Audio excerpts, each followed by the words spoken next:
Hey guys, before I start the video, I have already opened up 2 of these jars and I've gave them a taste test. I didn't eat the whole jars. Processing time should be for 25 minutes. So when I say 35 minutes, please ignore that and process for 25 minutes. Hey y'all, I'm going to share with you a recipe that I canned last year and I absolutely loved it. I didn't want to share the recipe then just in case it didn't taste good, but I ended up loving it. So this is going to be a very good base recipe for home canned SpaghettiOs. I'm going to tell you right now, this is not USDA approved. This is a method of Rebel canning. I do feel very comfortable with doing Rebel canning because I have done my research. When I first started canning, I was strictly by the Ball book. And then I realized that, after doing research and becoming educated on canning, that this is a safe method. So what you will need for your base recipe is tomato sauce. I had home canned some, but I used frozen tomatoes and mine didn't taste too good. So I had to buy Walmart brand.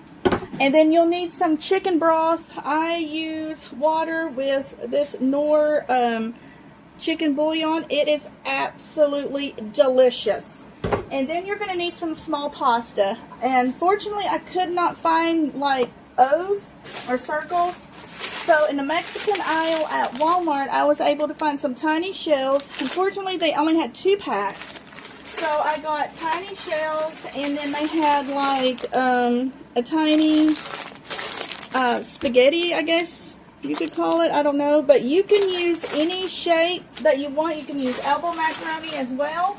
These aren't too expensive. I think they're around 60-some cents a bag, maybe. So we're going to go ahead and get started.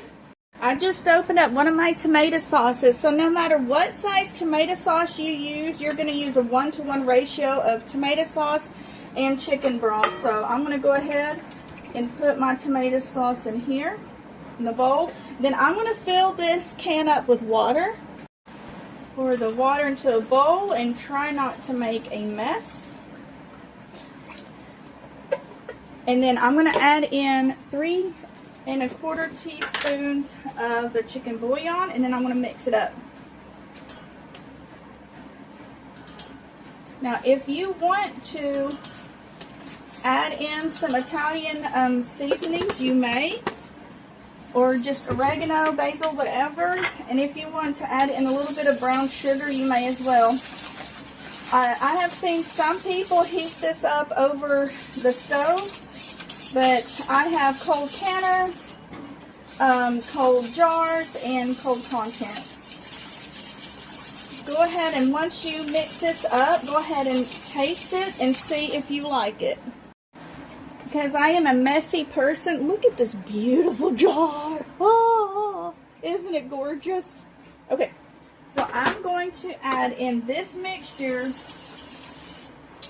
into my jar because it's going to help me pour it out a little bit easier because I am a very messy person. And in case I didn't mention, this is a water bath recipe. I may need to make another mix of that, I'm not for sure. Alright, so 2 are pint-sized jars, and I'm using pint-sized jars for this because this will be probably around the same equivalent to a can of SpaghettiOs at the store. So I did a lot of back and forth on how much pasta to add in. Last time I added in just 1/3 cup because I wanted to make sure it was cooked all the way. I'm sorry, I'm weird. I do not like al dente pasta at all. So, but I noticed with 1/3 cup, we still had a lot of sauce left over. And then I've seen videos of people who have added 1/2 cup and it goes all the way to the top, and it does worry me. I'm like, did it cook all the way? So what I'm going to do is a rounded 3/4 cup. I believe I said rounded 3/4 cup. It's supposed to be a rounded 1/3 cup. Sorry about that. So I'm going to get my pasta and just add like a few more pieces, and we are going to fill up every single jar. Once you have each of your jars filled with your rounded 1/3 of a cup of dried pasta, you're going to add in your tomato and chicken broth sauce. Put it up to the 1-inch line, which is right there. And the reason we're only using a 1/3 of a cup, well, a rounded 1/3 of a cup of pasta is because it will expand. Now, I probably will need to make another batch of this, if so, that's fine.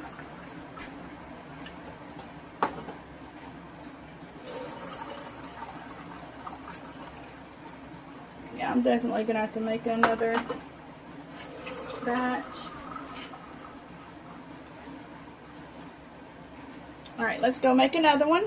So I actually ended up making the sauce an additional time. So, yeah. Alright, so now we want to mix this up because we don't want the pasta clumped on the bottom. So my favorite tool to use is a chopstick. If you don't have a chopstick, you can use your regular debubbler, or you can use, you know, a plastic spoon or whatever. So give this a very good swirl. Then you're going to wipe the rim.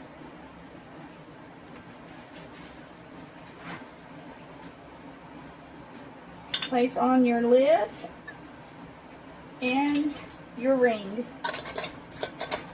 until fingertip tight.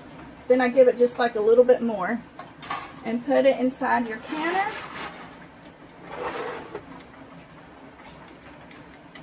And you're going to repeat this process for every single jar that you have.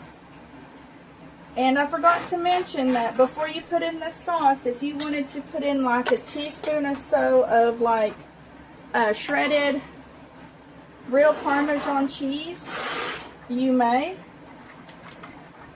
And to each jar, I think you can also add like a teaspoon of brown sugar if you don't want it acidic. But what I do is, because we have so many different taste buds in my house, is I make it as a base. And then I let my kids add whatever they want to it. Some of them pour it directly, you know, into the stove. Not on the stove, but, you know, into a pot on the stove. And then you can actually cook it with some milk if you want it like creamy. But it's your world. It's your recipe. So let me get the rest of these fixed. We have all of our jars in our water bath canner. Remember, there's like this odd space. Don't forget to take a jelly jar. So let me go ahead and fill the rest of my canner up with water. So I actually think I can fit another jar in here. So let me see if I can squeeze one in.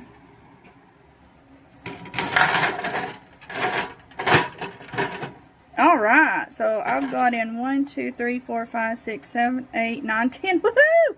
Alright, let's fill it up the rest of the way with water.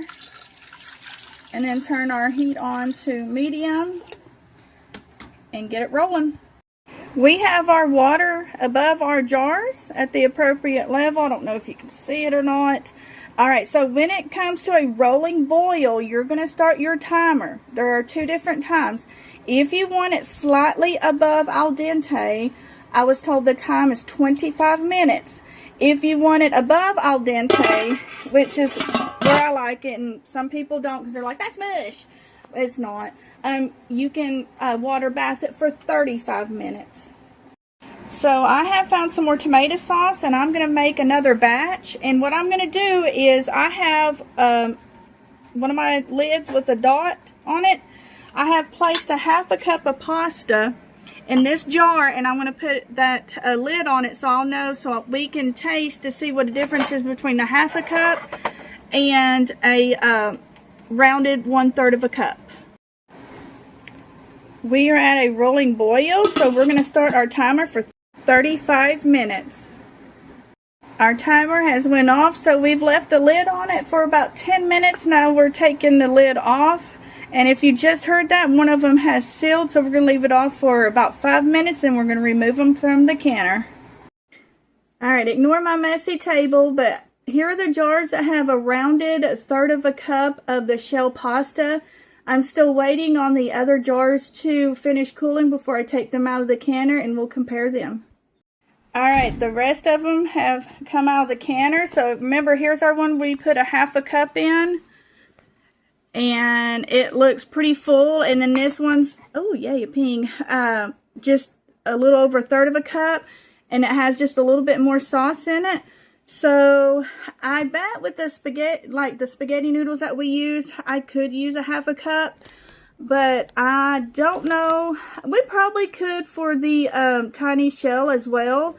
It'll just probably be up to the top. But doesn't it look delicious? If y'all make it, I hope you like it. And God bless y'all.